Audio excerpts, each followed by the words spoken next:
আজি 200 দিনত আমি এইটোৱে ক'ম যে আপোনালোকে দেখিছে গোটেই অসমখনতে আজি চাৰিওফালে যে জুবিনদাৰ যিটো জনগণৰ যিটো মৰম যিটো আৱেগ জুবিন দা সঁচাকৈ আৱেগ আছিল আমাৰ প্ৰত্যেকটো অসমৰ কাৰণে আৱেগ প্ৰত্যেকটো জনগোষ্ঠীৰ কাৰণে আৱেগ এই আৱেগত আমি জুবিন দাক জীয়াই ৰাখিব লাগিব জুবিন দাই আমাক বহুতখিনি দি গ'ল আজি ৩৮,০০০তকৈ বেছি গীত আমি তেখেতে আমাক দি গ'ল ৪০টা জনগোষ্ঠীৰ কাৰণে বিশেষকৈ তেখেতে বহুত গীত দি থৈ গ'ল এই জুবিন দাক আমি জীয়াই ৰাখিব লাগিব আৰু জুবিন দা হয় তেখেতৰ শৰীৰটো গৈছে কিন্তু তেখেত সদায় আমাৰ হৃদয়ত আছে আৰু আমি জীয়াই থাকোঁলৈ আমাৰ জুবিন দা আমাৰ সদায় হৃদয়ত থাকিব অভিযোগ উত্থাপন হৈছে তেখেতে য'ত গৈছে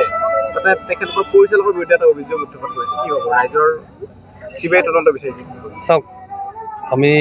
সকলোৱে দেখিছোঁ ছ'চিয়েল মিডিয়াত বা আপোনালোকেও আপোনালোকৰ সংবাদ মাধ্যমত আপোনালোকেও নিজে দেখিছে যে মুখ্যমন্ত্ৰী ডক্টৰ হিমন্ত বিশ্ব শৰ্মা ডাঙৰীয়া যে কি বুলি কয় নিজে চিবিআই তদন্ত কৰিব দিছে কেইজনমান ব্যক্তিক আমি দেখিছোঁ কিন্তু আমি বেছি এই বিষয়ত মন্তব্য দিব বিচৰা নাই কিন্তু ব্যক্তিগত এটা কথা ক'ব বিচাৰোঁ যে জুবিন দা যিহেতু ছিংগাপুৰলৈ গ'ল তাতে কিছুমান ৰহস্য সোমাই থকা যেন আমাৰ লাগে কাৰণ তেখেতক যিহেতু তেখেত শাৰীৰিকভাৱে অসুস্থ আছিলে তেখেত যিহেতু চিজাৰ এটেক আছিলে দুবাৰ এবাৰ তেখেতে নেমবেট হস্পিটেলতো চিকিৎসাধীন হৈ আছিল আৰু আমি এইটোৱে ক'ব বিচাৰোঁ যে ডক্টৰৰ পৰামৰ্শ লৈছিলে নে নাই আৰু যিকেইখন ব্যক্তিয়ে নৰ্থ ইষ্ট ফেষ্টিভেলটো যে ছিংগাপুৰত আয়োজন কৰিব লৈছিলে কথাটো যে ছিংগাপুৰত গৈ নৰ্থ ইষ্ট ফেষ্টিভেল পতাটো কৈ যদি আমাৰ নৰ্থ ইষ্টতে পাতিলে হয়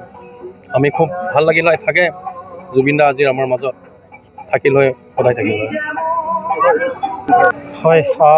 সমগ্ৰ অসমলৈ সমান্তৰালকৈ আমি আজি পানেৰী চাহ বাগিচা আমাৰ পানেৰী আঞ্চলিক আশা তথা পানেৰী আঞ্চলিক আখৰা চুৰ উদ্যোগত তথা বিভিন্ন দল সংগঠনৰ সহযোগত আজি জুবিন দাক আমি শেষ বিদায় দিবৰ কাৰণে শ্ৰদ্ধাঞ্জলি কাৰ্যসূচী এটা অনুষ্ঠিত কৰিছিলোঁ আৰু আমি বৰ্তমান বাকৰুদ্ধ আমাৰ মুখত মানে ভাষাৰ নোহোৱা হৈছে কিন্তু কি কৰিম নিয়তিৰ নিয়ম মানিবই লাগিব মানুহ মৰণশীল কিন্তু কিছুমান মানুহৰ মৰণে কেতিয়াও মানে মানি ল'বলৈ সাহস নহয় আমি খুব দুখ অনুভৱ কৰিছোঁ আৰু ইয়াৰ লগে লগে দাদাৰ আত্মাই যাতে চিৰশান্তি লাভ কৰক বৈকুণ্ঠ স্থান পাওক আমি তাকে কামনা কৰিছোঁ লগতে তেখেতৰ পৰিয়ালবৰ্গক যাতে ঈশ্বৰে শক্তি দিয়ে যাতে এই সময়ছোৱা মোকাবিলা কৰিব পাৰে